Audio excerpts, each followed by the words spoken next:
ከዛ በኋላ ጠምጠም ወባ ምናምን ቢንቢ እንዳይነካሽ። ኧረ ተው በእናትህ ምንድን ነው አጎ በርካት በቃ እንዳታይ የሰርጉ ቀን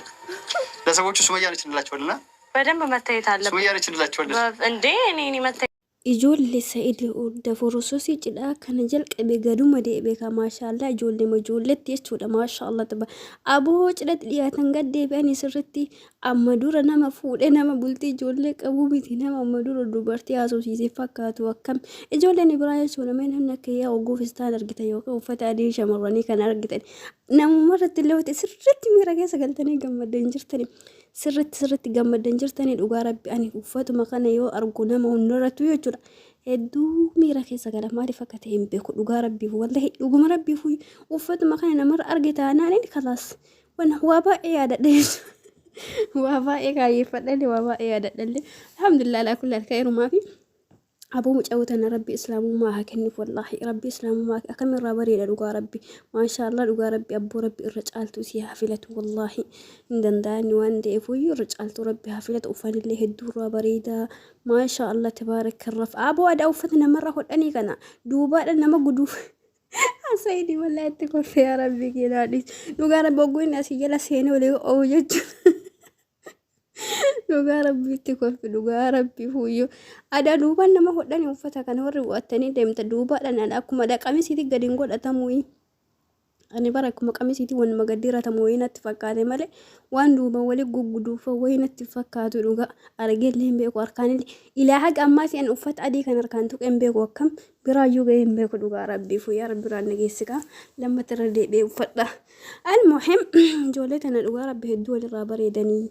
ijoollee lachuyyuu sadii yaada ijoollee magaddeebi ayyuu magaddeebi hiriyuma ayyuu fakkaata maashaallah rabbi inshaallah wajjinaa bulchu jenna kamaal jenna waan bira aga fedhe yooti ijoolleen kunniin qaama keenya namni qaama ofii tokko ofirraa mulee tokkodha amma quba keessan keessa soqumni tokko dhukkuba qabaatee rabbinuun godhiniin jechuudha yoo dirqama taatee ofirraa murtee kaa'uu wajjin jiraatte malee garuu qubni kun gabaabaadha kun rakkina qabaa jetteetiin ofirraa murtee kaa'uu wajjin jiraattu qaamni kan kee qaama fayyada aga fedhe yoo ta'e taanaanii dhiigni kan kee dhiiguma kee amantii fi haa qabaatu waan fedhe haa ta'u qilee fi haa seenu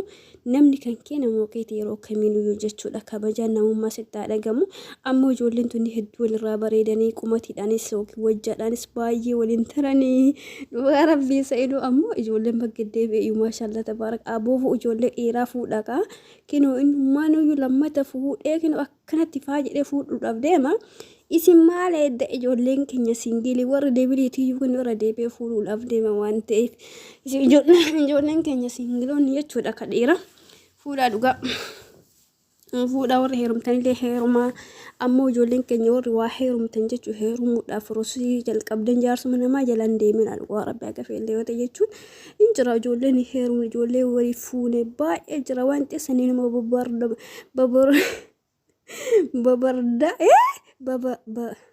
babardaadha babardaadha maal jedhanii soqadha jechuudha kalaas walumaa galatti hin harkaa bade jiddummaadha barbaadadha eeywa barbaadadha malee jaarsa namaa jala hin fiigina jaarsa namaa jala maalidhaa fi bultii namaa kabajaa qabdi tarii dabaree hadhaati deemtee ilmoo namaa irratti yookiin tala namaa irra heerumtu dabareen borusi qabatees atillee sirratti heerumuu sirratti fuudhuun jira waan silaahuu dhiirri beektaa akka sirratti waa fuute si haarawa si fakkaate waan gaarii si fakkaate yeroo sanitti dubartii yookiin dubartii kakkeetii irra heerumta malee borullee numa sirra fuuti waan ta'eef abadan maalidhaafuyyuu inni duruyyuu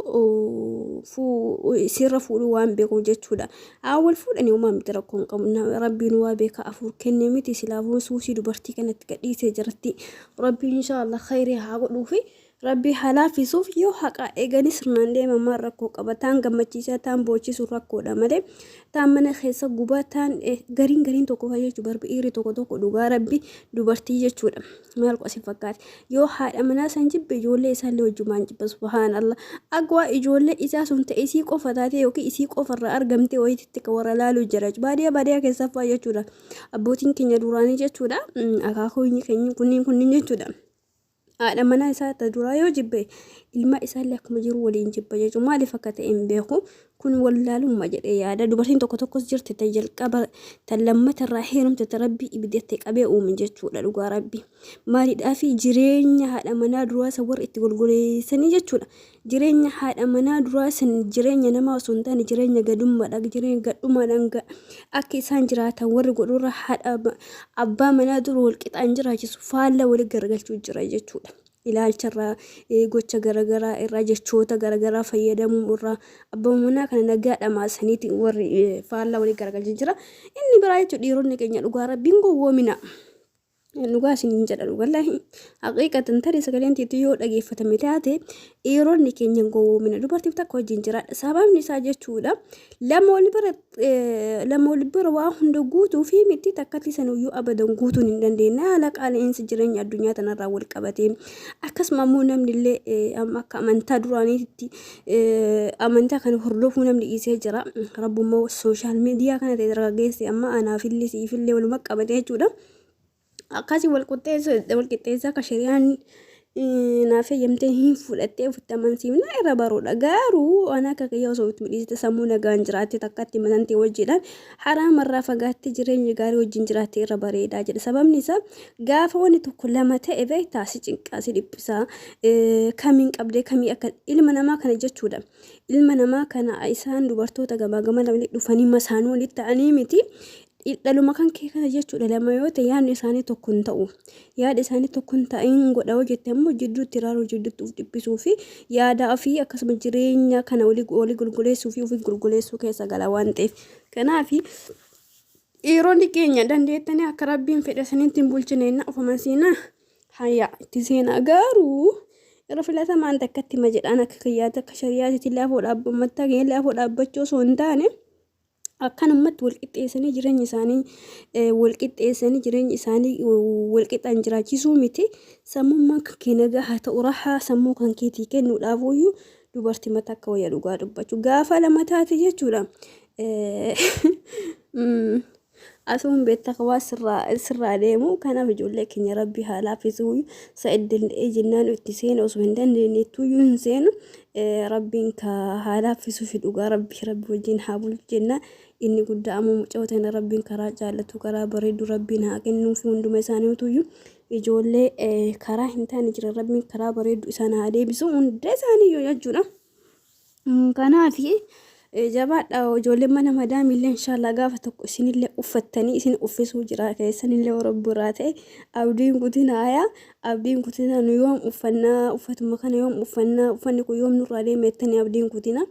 inshallah uffadha waan gaarii irratti waan sirnatti waan bareedu waan halaala irratti uffadha jedhee karoora qabadhu deemi inshallah nama uffattee rabbiirraa taanaan jedha. Yeroo gaarii qabadha ulfaadha nagaan jiraadha isinitti haa tolu ciinii irra jiru kaa ciina sa'iididhaa fi ayyuuti horaa bulaa isiniin jenna ijoollee qashtii isinillee.